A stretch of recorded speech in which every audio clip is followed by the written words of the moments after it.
공시를 알아야 투자가 보인다. 여러분 안녕하세요. 공시투데이 이주연입니다. 안녕하세요. 이연아입니다.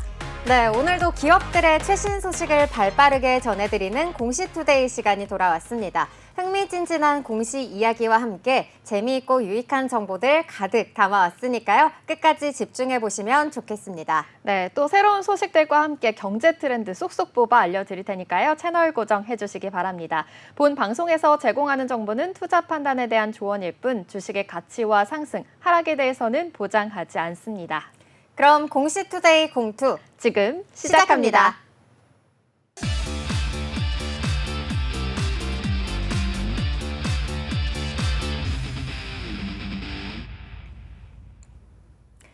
네, 그럼 저희는 본격적으로 공시 살펴보기 전에 12시 구간 지나가고 있는 우리 시장 상황부터 체크해 보겠습니다. 간밤 미증시는 중동 리스크 고조와 또 이 CPI 발표를 앞두고 혼조세로 마감을 했습니다. 이런 가운데 엔비디아는 4% 상승을 하면서 나스닥은 강보합으로 마감을 했습니다. 우리 시장 역시도 이렇게 경제지표 발표를 앞두고 이번 주 2,600선을 하단으로 지지할 수 있을지의 여부 주목이 되고 있는데요. 오늘 어제에 이어서 코스피는 강보합으로 출발을 했습니다. 현재 지수 살펴보시면 현재 구간에서는 윗꼬리 달고 내려온 상황입니다. 약보합에서 움직이고 있고요. 2,615선 지나가고 있습니다. 수급 살펴보시면 외국인이 3거래일 연속 물량 담아내고 있습니다. 현재 구간에서는 574억 원 물량을 담아내고 있고요. 계속해서 매수 규모는 좀 변동성을 보이고 있습니다. 기관 같은 경우에는 3거래일 만에 매도 전환을 했는데요. 현재 구간에서는 697억 원 팔아내고 있는 걸로 확인되고 있습니다. 다음으로 이어서 시총 상위주들 살펴보시면은 반도체 투톱, 엔비디아 상승의 영향으로 인해서 삼성전자는 강보합, SK하이닉스는 1.58% 오르면서 18만 원 선을 터치하려는 움직임 나타나고 있습니다. 이어서 LG에너지솔루션은 보합권에서 움직이고 있는데요. 그래도 정부에서 이렇게 전기차 화재 대응 대책을 논의하면서 오늘 2차 전지 섹터에서 전고체, 장비단은 상승 흐름 나타내고 있습니다. 이어서 삼성바이오로직스와 현대차는 1%대 약세 흐름 보이고 있습니다. 네, 이어서 코스닥도 살펴보도록 하겠습니다. 코스닥 점점 낙폭이 깊어지고 있습니다. 어제 상승폭을 다 반납한 모습인데요. 지금 현재 1.38% 하락하며 762포인트 지나고 있습니다. 외국인과 기관 동반 팔자세 보이고 있습니다. 개인 나홀로 지수를 방어하고 있는 흐름 이어지고 있고요. 또 화장품 업쪽에서 실적이 부진한 관계로 인그루드 20% 하락하고 있고요. 코스맥스도 15% 하락세 이어지고 있습니다. 오늘 제약 바이오 쪽으로도 좀 대부분 파란불을 켜고 있습니다. 진원생명과학 11% 하락세 이어지고 있고요. 신풍제약도 11% 하락세 이어지고 있습니다. 이에 대한 영향으로 시가총액 상위 종목들도 살펴보겠습니다. 알테오젠, HLB, 또 삼천당 제약까지 모두 4%대 1%대 하락세 이어지고 있고요. 에코프로 BM, 또 에코프로까지 이 그룹주들은 상승폭이 이어지고 있습니다. 2%와 1%대 상승폭 이어지고 있다는 점 포착해 보시기 바랍니다. 네, 여기까지 우리 시장 상황 체크해봤고요. 그럼 저희는 코스피 시장 공시부터 살펴보겠습니다. 저희가 지난주에 우리 이 국민 메신저인 카카오톡에 대한 공시 살펴봤었잖아요. 네. 오늘 이 플랫폼 기업도 마찬가지로 우리 생활에 아주 깊숙하게 자리를 하고 있습니다. 바로 국민 검색 플랫폼이죠. 이 네이버에 대한 공시 살펴보려고 하는데요. 우리 연아 앵커, 언제 네. 네이버를 좀 가장 많이 사용하실까요? 언제 많이 사용하나 봤더니 저는 네이버에 그 맛집 찾을 때 많이 사용하는 것 같아요. 양재 맛집 검색하면 블로그 너무 잘 나와 있잖아요. 그럼요. 네, 네이버 검색 많이 하는 것 같습니다. 네, 블로그 정보를 얻기 위해서 이렇게 또 사용도 많이 하고요. 저 같은 경우에는 또 네이버 쇼핑 이때 자주 이용을 하고 있습니다. 네. 그리고 또 뭐 증권 정보를 볼 때나 마찬가지로 검색할 때도 그렇고요. 또 우리 사진 저장할 때도 클라우드 많이 맞아요. 이용을 하잖아요. 네, 참 네이버 없이는 어떻게 살까 이러한 생각도 많이 하게 되는데요. 자, 네이버 그동안 또 라인 야후 이슈나 또 나스닥 웹툰 상장 같은 이러한 굵직한 이슈들이 자리를 한 가운데 2분기 매출과 영업이익 모두 최대 실적을 기록을 했습니다. 먼저 실적 공시부터 살펴보고 자세한 이야기 이어나가겠습니다. 네, 네이버는 지난 9일 올해 2분기 실적 발표를 통해서 연결 기준 매출 2조 6,105억 원, 영업이익은 컨센서스 4,363억 원을 상회한 4,727억 원을 기록했다고 밝혔습니다. 이는 전년 동기 대비 매출액은 8.4%, 영업이익은 26.8% 증가한 수치인데요. 전분기 대비로는 매출액은 3.3%, 영업이익은 7.6%씩 늘어난 걸로 파악되고 있습니다. 특히 영업이익은 웹툰 상장 관련 비용 발생에도 불구하고 비용 효율화로 컨센을 상회한 건데요. 이 부분을 감안했을 때 영업이익은 YOY 기준으로 40% 이상 성장한 걸로 추정되고 있습니다. 네, 요즘 2분기 실적 시즌이만큼 이렇게 최대 매출과 영업이익을 낸 기업들이 굉장히 많은 것 같습니다. 네이버 또한 또 좋은 실적을 기록했다라고도 알려주셨는데요. 요즘 수출주 같은 경우에는 이러한 실적들이 또 많이 반영이 되고 있는 상황에서 네이버가 좀 어떤 부분에서 이러한 실적이 나왔는지 좀 궁금하긴 하거든요. 앞서 또 네이버 지금 블로그나 맛집, 쇼핑 카테고리나 이런 다양한 플랫폼들이 있다라고도 말씀해 주셨는데 이런 부분에서 좀 좋은 실적이 나온 걸까요? 네, 부문별로 매출액을 한번 살펴보도록 하겠습니다. 먼저 검색 광고 등을 포함한 이 서치 플랫폼 부문은요, 이 매출이 전년 동기 대비 7.5% 증가한 9,784억 원의 매출을 기록한 걸로 나타났습니다. 이 홈피드나 또 치지직 등 이러한 신규 서비스 출시에 따른 인벤토리 확대와 함께 또 플레이스 광고, 검색 광고 등 상품 개선 및 타깃팅 고도화로 이 광고가 구매로 이어지는 질적 성장이 나타난 영향이고요. 또 리타겟팅 광고 같은 경우에는요. 여타 PD형 광고 대비해서 클릭률과 광고 수익률이 모두 3배 수준인 걸로 파악되고 있습니다. 다음으로는 핀테크 부문 살펴보도록 할 텐데요. 핀테크 부문 매출은 전년 대비 8.5% 증가한 3,685억 원으로 집계됐습니다. 2분기 네이버페이 결제액은 전년 대비 20.1% 그리고 전분기 대비 5.2% 증가한 17조 5천억 원을 기록을 했고요. 특히 외부 결제액 비중이 사상 처음으로 전체 결제액의 50%를 넘어선 걸로 나타났습니다. 이어서 커머스 부문 살펴보도록 할 텐데요. 커머스 부문 같은 경우에는 매출이 전년 대비 13.6% 증가한 7,190억 원을 기록을 했는데요. 도착 보장 및 브랜드 솔루션 사용률 증가와 또 크림의 성장 지속 등이 실적 개선에 영향을 미친 걸로 나타났습니다.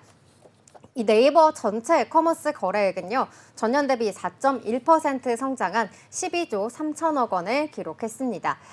이어서 클라우드 부문도 살펴볼 텐데요.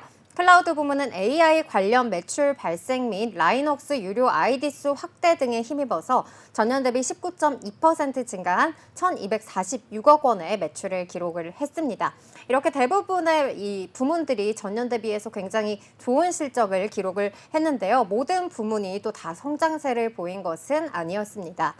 이 콘텐츠 부문 같은 경우에는요. 매출이 4,200억 원으로 지난해 같은 수준을 좀 보였고요. 전년 대비로는 0.1% 감소한 수치라고 합니다. 이 중에 웹툰 매출은요. 3,829억 원을 기록하면서 전년 대비 3.6% 증가를 했는데요.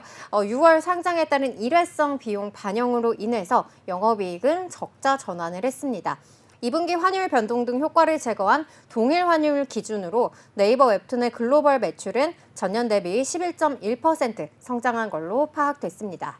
네, 웹툰 같이 이렇게 콘텐츠 부분을 제외하고는 좀 대부분의 부문에서 좋은 실적을 냈다라고도 볼 수 있겠는데요. 영업이익률도 좀 성장을 한 걸까요? 네, 영업이익률도 마찬가지로 늘어났다고 하는데요. 이 DS투자증권에 따르면은 일회성 비용이 반영이 됐음에도 영업이익률은 개선됐다고 밝혔는데요. DS투자증권은 영업이익률은 18.1%를 기록을 했다면서 이 영업이익은 전분기보다 2.4% 증가한 2조 1,400억 원이라고 덧붙였습니다. 이렇게 영업비용이 증가한 이유로는요. 웹툰의 나스닥 상장 관련한 비용 416억 원이 반영됐기 때문인데요. 개발 운영비 같은 경우에는요. 웹툰 상장과 관련해서 약 416억 원, 앞서서 말씀드린 대로 이러한 부분들이 반영이 됐습니다. 다만 파트너비는 웹툰 상장 비용 반영에도 YOY 기준 5.9%를 기록을 했습니다. 또 제페토 연결 제외 효과와 일본 마케팅비 집행 이연 효과가 발생했다고 밝히기도 했는데요. 하반기 커머스와 웹툰 프로모션 확대에 따라서 마케팅 비용 증가는 불가피할 전망이라고 밝히기도 했습니다. 이어서 팀F 결제 취소 관련 손실 규모는요, 현재 파악 중인 걸로 나타난다면서 3분기 중에 반영될 것이다, 이렇게 밝히기도 했습니다. 또 아울러서 인프라비 같은 경우에도요, 인터넷 방송 플랫폼인 치지직 정식 오픈과 신규 인프라 취득으로 인해서 YOY 기준으로 20.9% 증가를 했습니다. 네, 앞서 말씀해 주신 대로 하반기 마케팅 비용 증가와 또 3분기 팀F 결제 취소건에 대해서 3분기에는 어떤 영향을 끼칠지 계속해서 투자 판단 잘 해보셔야 될 것 같습니다. 이번 실적 발표와 더불어서 사측에서는 라인, 야후와 관련된 지분에 대한 이야기도 나오고 있다면서요. 네, 이 부분도 굉장히 많은 투자자들의 관심을 받았던 부분인데요. 네이버는 최근 라인, 야후 사태와 관련해서 이 지분 변화 우려에 대해서 이 최대 주주 유지 및 라인 영향력 축소 등을 검토하지 않고 있다라고 밝혔는데요. 지난 9일 최수연 네이버 대표는요, 2분기 실적 발표 컨퍼런스 콜에서 라인 야후 이슈는 상반기 총무성 지도가 보안 거버넌스에 따른 우려였음이 명확했다라면서 현재로서는 최대 주주를 변동하거나 또 라인 컨트롤 축소는 우려하지 않고 기존 전략을 유지하는 걸로 생각하고 있다고 덧붙였습니다. 한편 라인 야후 대주주인 이 소프트뱅크는요, 네이버와의 자본관계 재검토 요구를 단기적으로는 중단하기로 했는데요. 이는 네이버 노동조합 반발과 또 한국의 여론 등을 의식한 결정입니다. 다만 전문가들은 일시적인 조치일 뿐 결국 네이버의 지분 매각은 현실화될 걸로 보이고 있는데요. 이렇게 되면 오히려 AI 투자 등 이러한 투자가 좀 시급한 네이버에게 이득이 될 것이다, 이러한 분석도 나오고 있고요. 또 메신저 라인 앱 운영사인 라인 야후를 앞으로 일본 플랫폼으로 만들기 위해서 주식 매입을 중장기 과제로 추진하겠다는 소프트뱅크의 입장은 또 변함이 없는 데다가요. 전문가들도 네이버와 소프트뱅크가 A홀딩스 지분 조정 협의를 위한 물밑 작업을 진행 중인 만큼 매각 이슈는 좀 장기적으로 봐야 한다, 이러한 시각도 나오고 있습니다. 아울러서 오히려 또 한국 정부가 네이버의 지분 매각을 막아서 이 신사업 추진 및 투자를 가로막고 있다, 이러한 지적도 나오고 있는데요.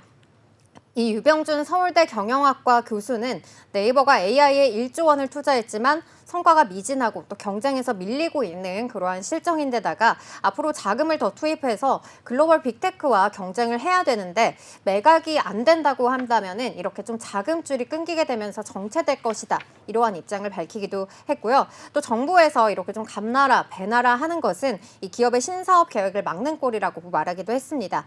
또 중국발 이커머스 등으로 인해서 실적이 줄어드는 것은 네이버의 미래 투자가 좀 절실한 상황이다, 이렇게 덧붙이기도 했습니다.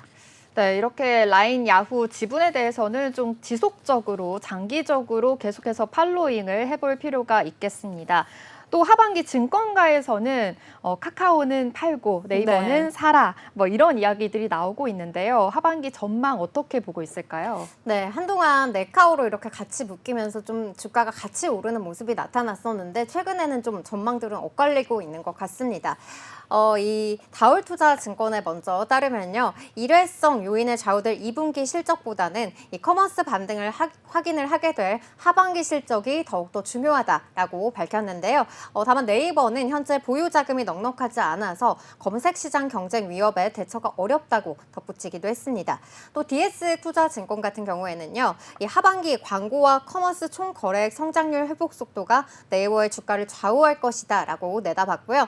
이어서 대신증권에서는 광고 실적 개선에 따라서 하반기 영업이익률 증가를 기대를 하고 있는데요. 광고 매출은 상반기 대비 하반기에 4%의 성장이 기대된다고 밝혔습니다. 3분기 영업이익률은 19%, 4분기 영업이익률은 20%가량일 걸로 추정을 하고 있고요. 하반기 웹툰 상장과 관련을 해서 추가적인 비용 발생은 거의 없을 걸로 파악을 하고 있고요. 분기 실적 성장에 따라서 긍정적인 주가 흐름을 전망하고 있습니다. 이어서 하나증권의 전망도 살펴보도록 할 텐데요. 하나증권은 네이버에 대해서 2024년 연결 기준 매출액은 전년 대비 8.8% 증가한 10조 5,217억 원, 그리고 영업이익은 전년 대비해서 25.9% 늘어난 1조 8,749억 원을 기록할 것으로 전망을 하고 있는데요. 커머스와 또 콘텐츠 부문의 둔화에 따라서 매출액 추정치는 소폭 하향을 했지만 이 서치 플랫폼 수익성 개선을 반영을 해서 영업이익은 상향 조정했습니다. 이 서치 플랫폼 매출액은 YOY 기준으로 7.5% 증가한 3조 8,567억 원으로 추정을 하고 있는데요. 검색 광고 매출은 전년 대비해서 6.5% 증가한 약 3조 원, 그리고 디스플레이 광고 매출은 9,115억 원으로 추정을 하고 있고요. 커머스 매출액 같은 경우에는요, YOY 기준으로 14.1% 상승한 2조 9,057억 원으로 전망을 하고 있습니다. 네, 광고 부분에서도 실적이 늘어나고 또 커머스 부분에서도 실적이 계속해서 기대가 되는 만큼 이 부분 더 주목해서 실적도 확인해 보시면 좋을 것 같습니다. 그럼 증권가들은 목표 주가를 어떻게 보고 있는지도 궁금합니다. 네, 이 대부분 이 증권가들은요, 기존 목표가를 좀 유지하거나 아니면은 좀 이런 긍정적인 전망들이 많이 나오는데도 하향 조정하는 모습이 나타났는데요.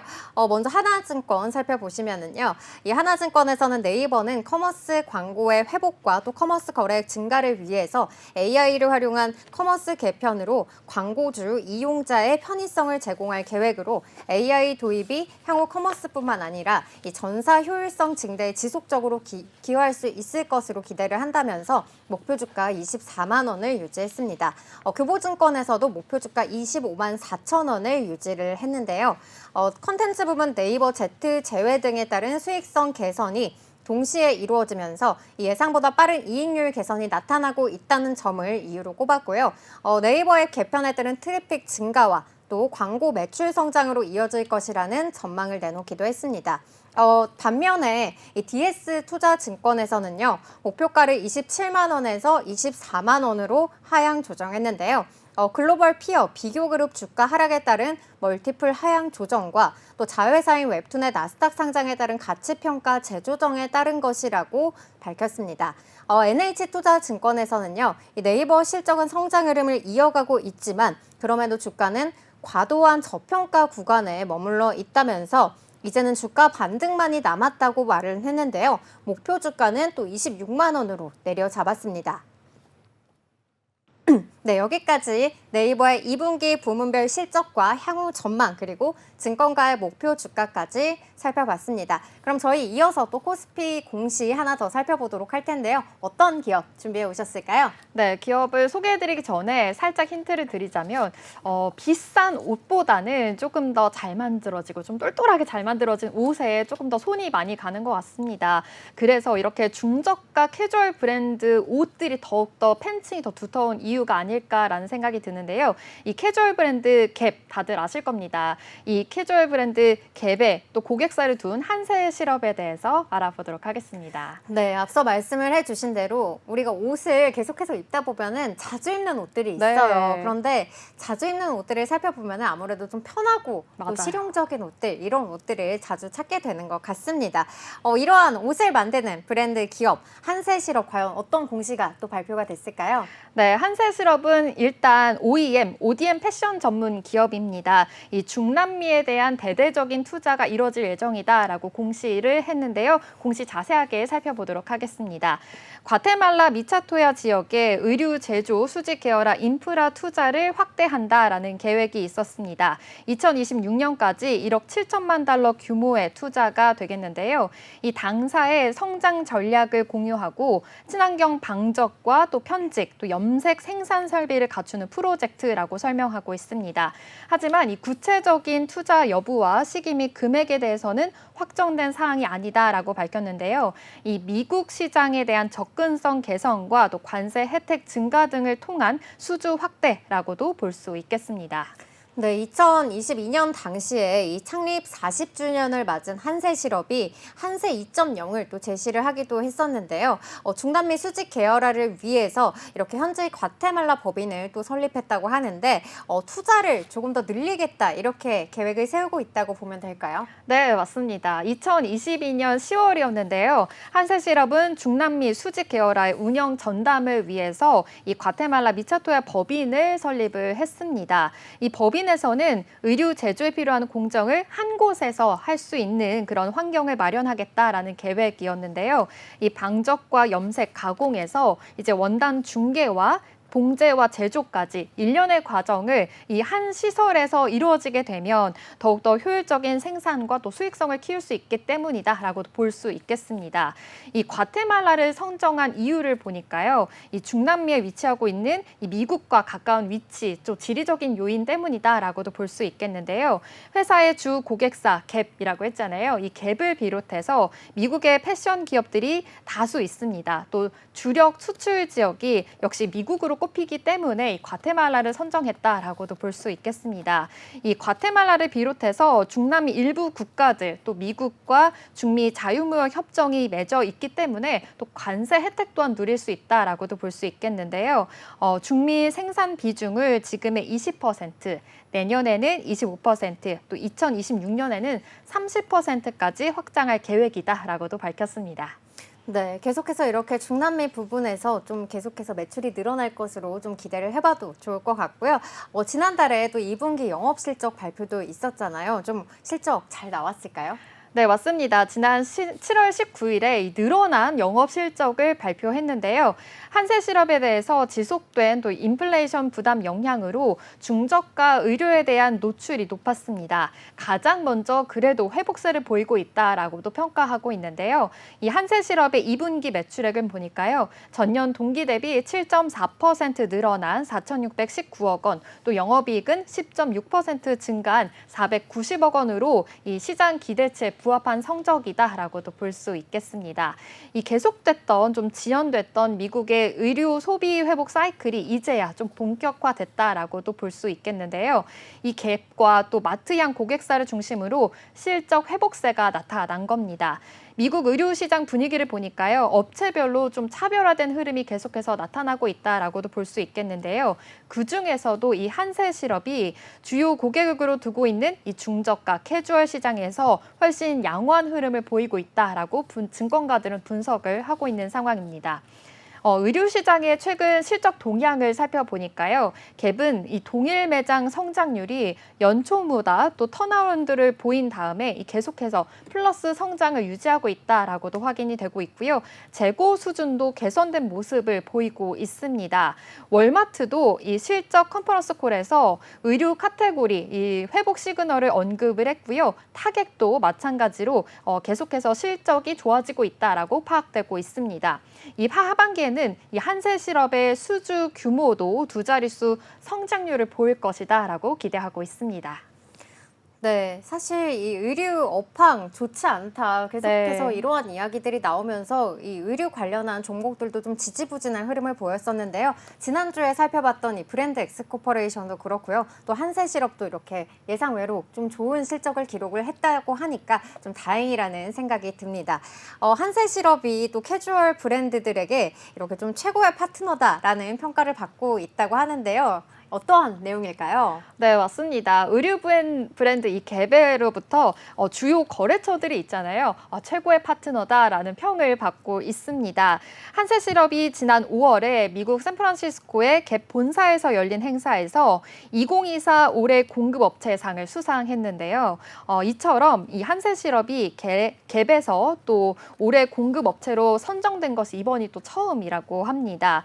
한세실업은 1991년부터 갭과 협력을 해서 올드네이비, 또 바나나 리퍼블릭 같은 이 갭의 다양한 의류 브랜드를 또 생산 중에 있는데요. 현재 이 갭의 최대 규모의 공급 업체로 성장을 하고 있는 상황입니다. 우선 품질과 또 납품, 또 납기 단축으로 인해서 갭으로부터 또 최고의 평가를 받고 있다라고도 볼 수 있겠습니다. 그리고 이 한세실업은 단순히 또 수주만 받아서 생산하는 것이 아니라 거래처의 신제품 개발 등 깊이 관여하고 있다라고도 파악이 되고 있는데요. 뉴욕 디자인 오피스를 통해서 이 갭의 컬렉션 개발 및 또 기획, 또 트렌드 프레젠테이션을 통해서 이 서비스 또한 계속해서 제공 중이다라고도 밝혔습니다.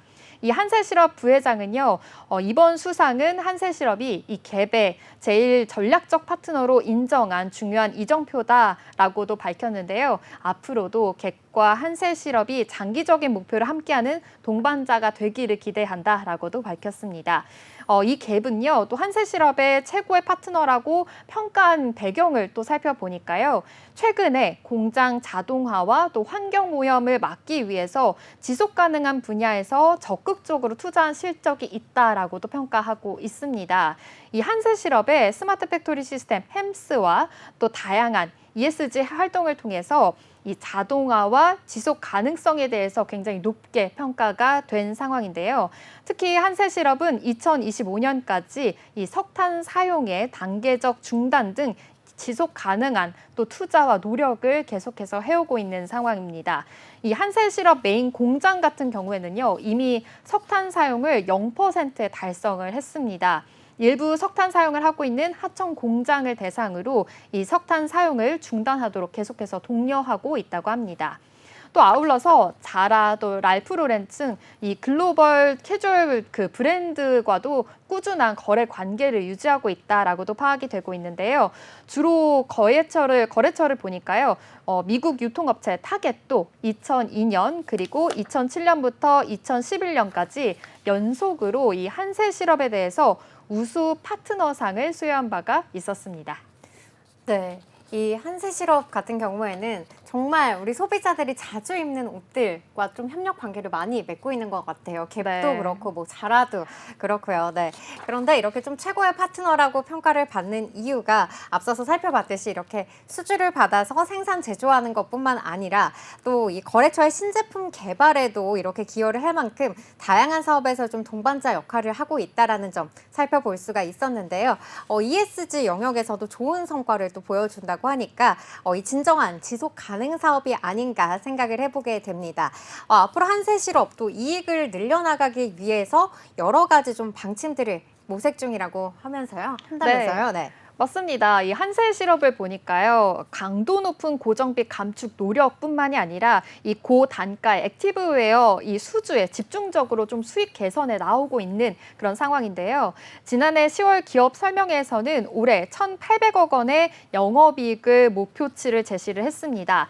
작년 말 연결 기준으로 보면요. 영업이익이 1,682억 원을 감안한다면 올해 전년 대비 7% 영업 신장이 좀 필요한 상황인데요. 이 목표 달성을 위해서 이 다각도의 수익성 제고 전략을 발표했습니다. 크게 원가 절감과 또 고단가 제품 확대 방식을 하겠다라고도 나뉘어 볼 수 있겠는데요. 먼저 이 한세실업은 수년간 또 원가 절감을 위해서 노력해 오고 있습니다. 생산 품목의 생산 과정을 또 통합 운영하는 수직 계열화를 확대 도입하고 있고요. 또 생산 공장의 효율성을 높이는 스마트 팩토리 시스템 햄스를 또 개발하기도 했습니다.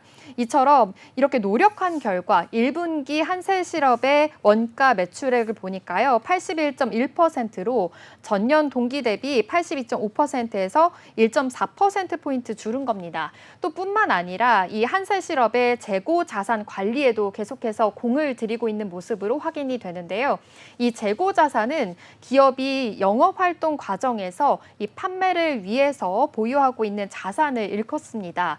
이 재고 자산의 회전율은요. 이 기업이 또 재고를 얼마나 잘 운용하고 있는지를 나타내고 있는 그런 지표이거든요. 그래서 이 수치가 높은 경우에는 매출로 빠르게 이어지고 있다라고도 파악을 해볼 수가 있는데요. 올 1분기를 확인해 보니까요. 재고 재산이 2,558억 원으로 전년 동기 3,067억 원에서 16.6%가 줄은 겁니다. 이처럼 같은 기간 이 재고 자산 회전율을 보니까요. 역시 4.4회에서 5.2회로 비교해서 크게 개선됐다라고도 확인해 보실 수가 있습니다. 이 한세실업은요, 원가 절감에 그치지 않고 고단가 우분 소재와 또 액티브웨어 수주를 확대하겠다라고 계속해서 이야기가 하고 있는데요. 이 수익성을 더욱더 제고하겠다라고 밝히기도 했습니다. 액티브웨어를 보니까요, 운동복과 또 일상복을 겸하는 옷이거든요. 그래서 최근에 또 운동에 대한 관심이 계속해서 높아지고 있는 만큼 관련된 시장도 함께 성장 중이다라고도 파악해 보실 수가 있습니다. 한국패션산업연구원에 따르면 국내 S레저 시장은 2016년에 1조 5천억 원 규모에서 또 작년 기준으로는 3조 5천억 원 규모까지 또 관측이 되고 있는 상황입니다. 이렇게 정말 성장 가능성이 굉장히 높은 시장이다라고도 확인해 보실 수가 있는데요. 실제 이제 본격적인 시장 진출을 위해서 한세실업은 올해 초에 그 회사의 기술 디자이너 부서 안에서 액티브웨어 전담팀을 또 신설한 것으로 밝혀졌습니다. 네, 한세실업 이렇게 재고 자산 관리에도 또 힘을 쓰고 있고 또 원가 절감에 따른 노력도 같이 이루어지고 있습니다. 이렇게 된다면 또 앞으로의 수익성 조금 더 나아지지 않을까 기대를 해볼 수 있겠는데요. 그럼 증권가에서는 어떻게 바라보고 있을까요? 네, 맞습니다. 먼저 키움증권의 목표가 먼저 보도록 하겠습니다. 미국 의료 소비 회복 사이클이 좀 본격화가 되면서 실적 회복세가 나타날 것이다라고 전망하고 있는데요. 이 최선호주를 유지한다면서 목표가 3만 원에서 3만 2천 원으로 상향 조정했습니다. 이어서 SK증권도 살펴보겠습니다. 하반기 본격적인 실적 회복 구간 진입이 전망이 된다며 이 타 브랜드에 비해서 매우 건전한 상황이다라고도 분석했는데요. 투자 의견은 유지했고요. 또 목표 주가는 2만 5천 원으로 잡았습니다. 하나증권도 살펴보겠습니다. 이 오너 회복은 예상보다 느리지만 이 수익성 측면에서는 영업이익률이 굉장히 양호하다라고 평가하고 있는데요. 지속적인 생산 효율성 또 작업이 계속해서 기인할 수 있다라고도 말했습니다. 투자 의견은 유지했고요. 또 목표 주가는 2만 9천 원으로 잡았습니다. 지금 현재 한세실업 주가 흐름도 살펴보도록 하겠습니다. 오늘은 좀 다소 지지부진한 모습 보여지고 있는데요. 2% 하락하고 있습니다. 18,400원 지나고 있습니다. 그럼 지금까지 한세실업에 대한 공시와 투자 전략 말씀드렸습니다. 네, 그럼 저희는 여기까지 살펴본 두 개 기업에 대한 공시 요약해 보도록 하겠습니다. 네이버는 지난 9일 올해 2분기 실적 발표를 통해 연결 기준 매출 2조 6,105억 원, 영업이익은 컨센서스 4,363억 원을 상회한 4,727억 원을 기록했다고 밝혔습니다. 이는 전년 동기 대비 매출액은 8.4%, 영업이익은 26.8% 증가한 수치인데요. 전분기 대비로는 매출액은 3.3%, 영업이익은 7.6%씩 늘어난 걸로 파악됐습니다. 특히 영업이익은 웹툰 상장 관련 비용 발생에도 불구하고 비용 효율화로 컨센을 상회한 건데요. 이 부분을 감안했을 때 영업이익은 YOY 기준으로 40% 이상 성장한 걸로 추정되고 있습니다. 2분기 부문별로는 핀테크 부문에서 외부 결제액 비중이 사상 처음으로 전체 결제액 50%를 넘어섰다는 점 특징으로 살펴볼 수 있겠고요. 증권가에서는 네이버의 하반기 광고와 커머스 부문의 매출이 증가할 것으로 내다보고 있습니다. 한세실업 공시 요약입니다. 중남미에 대한 대대적인 투자를 이어간다라는 공시가 있었습니다. 과테말라 지역의 의류 제조, 수직 계열화 인프라 투자를 확대한다라는 계획인데요. 2026년까지 1억 7천만 달러의 규모 투자입니다. 친환경 방적, 편직, 염색, 생산과 그 설비를 갖춘 프로젝트로 구체적인 투자 여부와 시기 및 금액이 확정된 사항은 아니라고 명시했습니다. 미국 시장 접근성 개선과 또 관세 혜택 증가 등을 위한 또 수주 확대라고도 볼 수 있겠습니다. 의류 브랜드 갭이 한세실업을 2024 올해 공급 업체로 선정했습니다. 한세실업이 갭의 제1 전략적 파트너로 인정된 또 중요한 이정표가 됐다라고 기업은 설명하고 있는데요. 한세실업은 강도 높은 고정비 감축 노력과 또 고단가 액티브웨어 수주에 집중하며 수익 개선에 적극 나서고 있습니다. 뿐만 아니라 미국 의료 소비 회복 사이클에도 본격화가 되면서 실적이 더욱 회복할 것이라고 증권가에서는 전망하고 있습니다.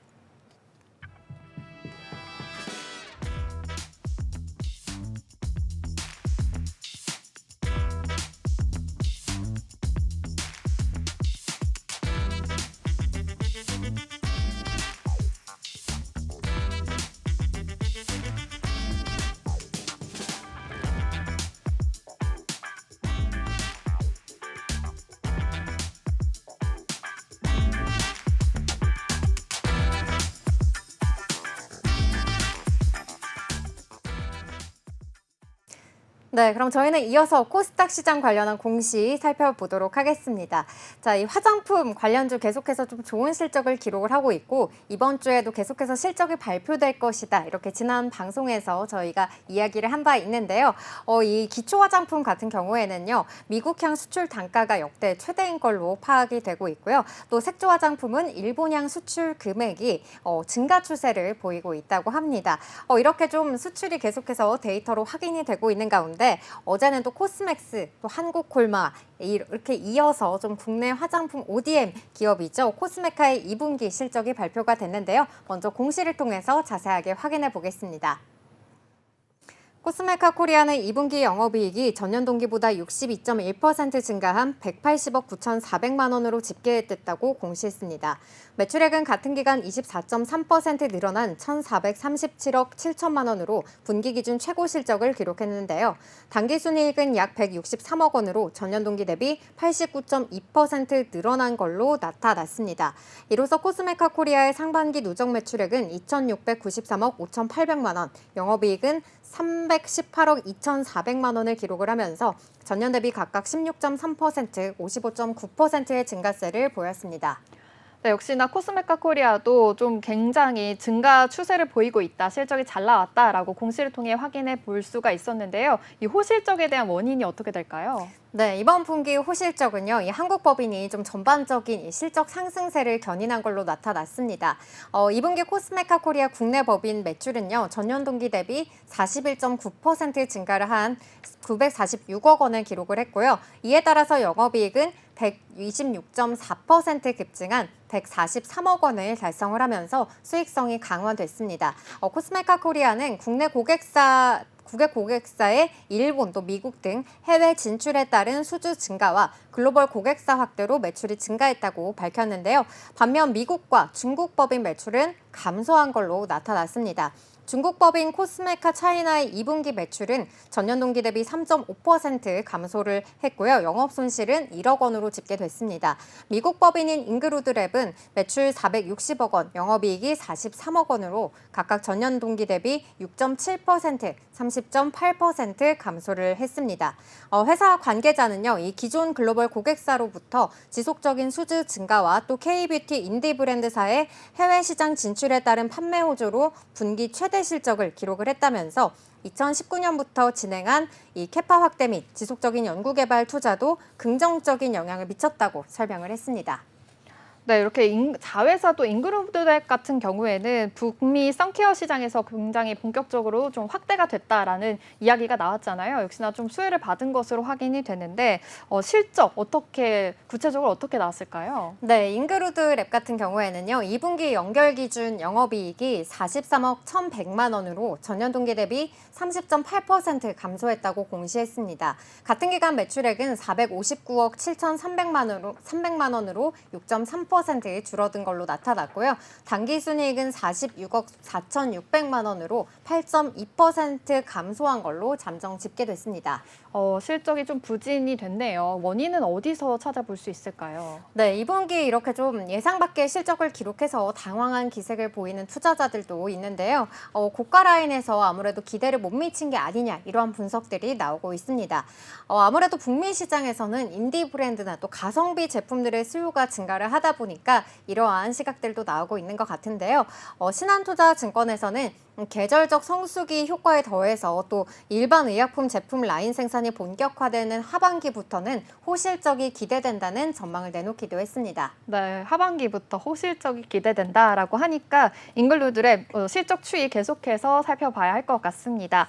코스메카 코리아 같은 경우에는 코스피 이전 상장에 대한 이슈도 있었거든요. 이 부분은 어떻게 되고 있는 걸까요? 네, 지난달 11일 코스메카 코리아는 오는 8월 29일 임시 주주총회를 통해서 코스피 이전 상장에 대해 이렇게 좀 처리하겠다 공시한 바가 있는데요.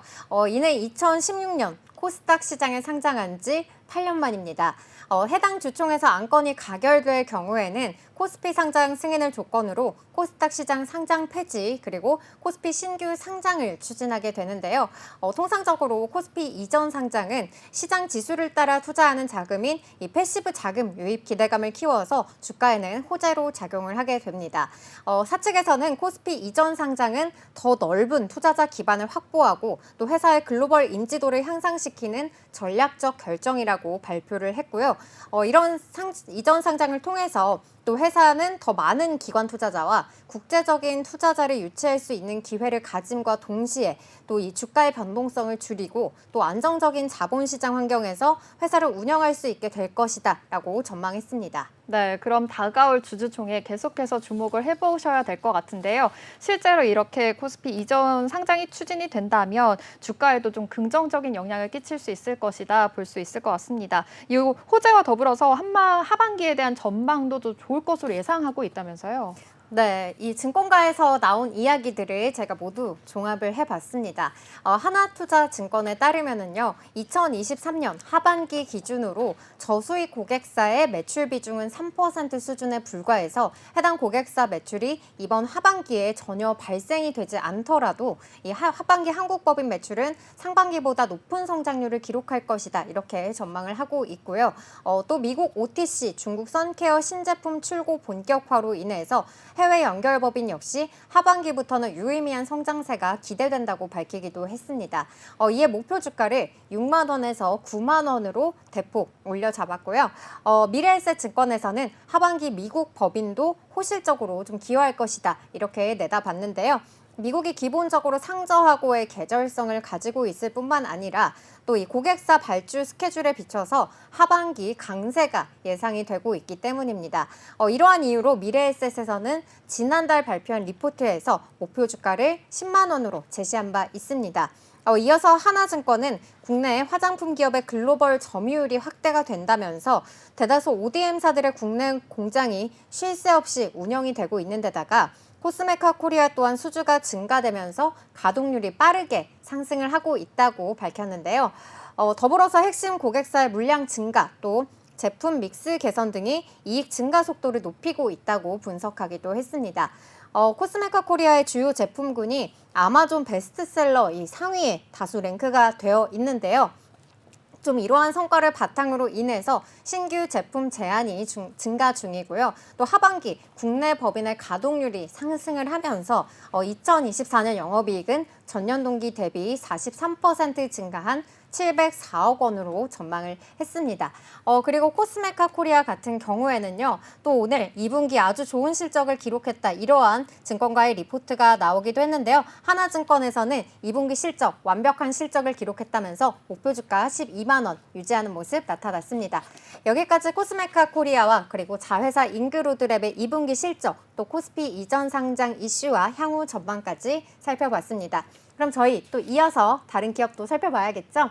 네, 다음 기업은요. 피팅 및 밸브 전문 제조 업체 BMT 소개해드리겠습니다. 이 BMT 이름이 익숙하신 분들 많으실 것 같은데요. 대한고래 프로젝트 테마주 중에 하나였습니다.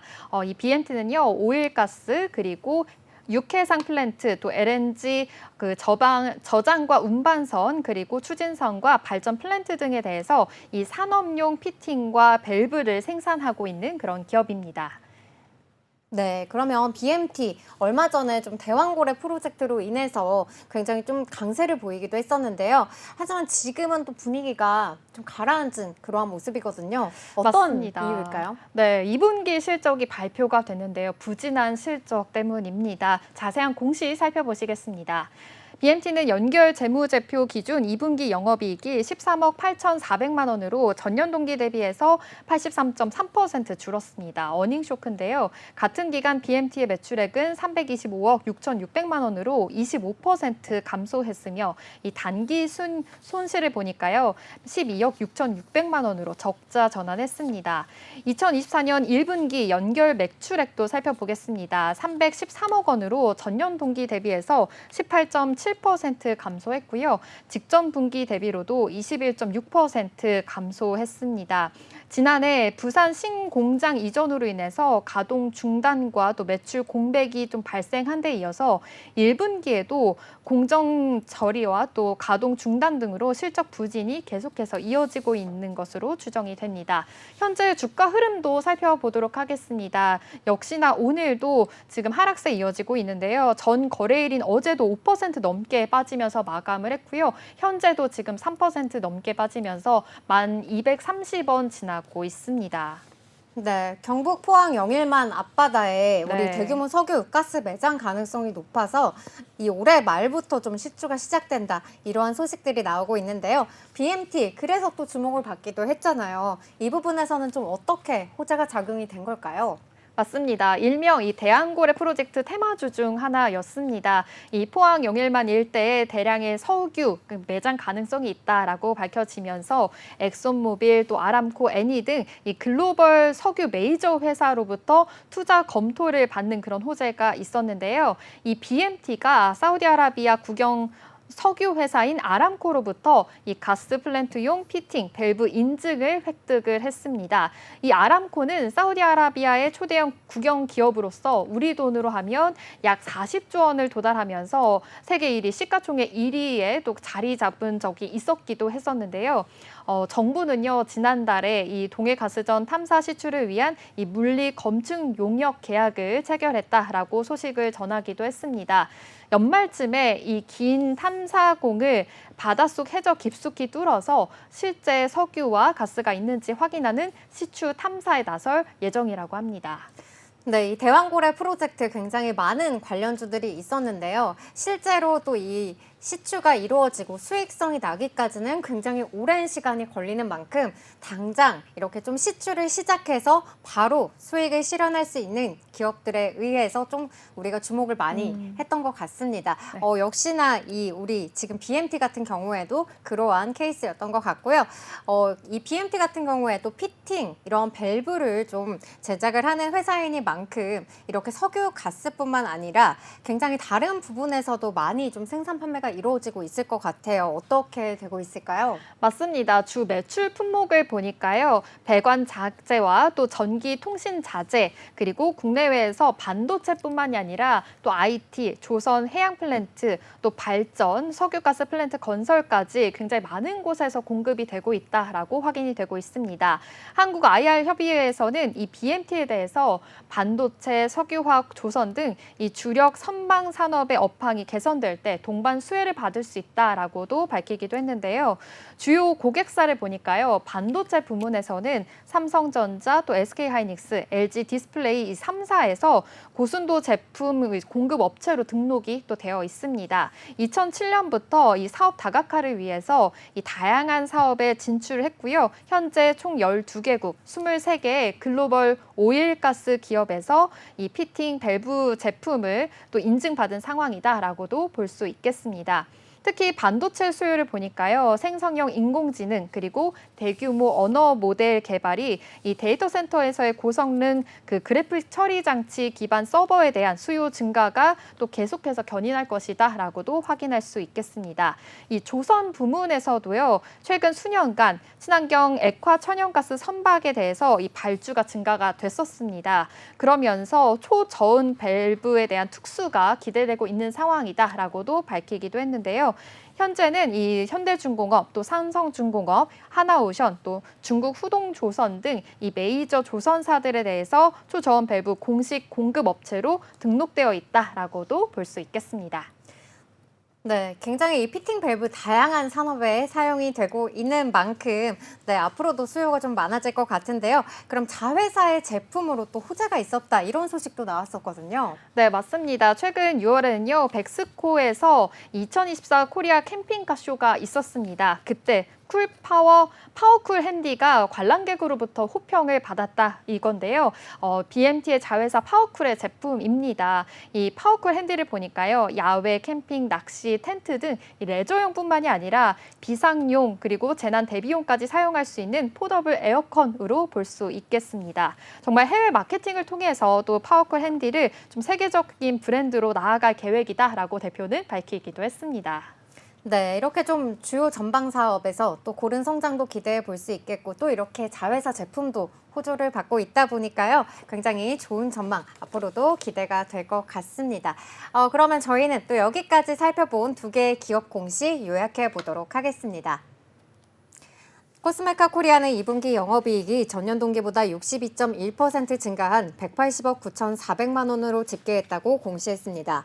매출액은 같은 기간 24.3% 늘어난 1,437억 7천만 원으로 분기 기준 최고 실적을 기록했는데요. 당기순이익은 약 163억 원으로 전년 동기 대비 89.2% 늘어난 걸로 나타났습니다.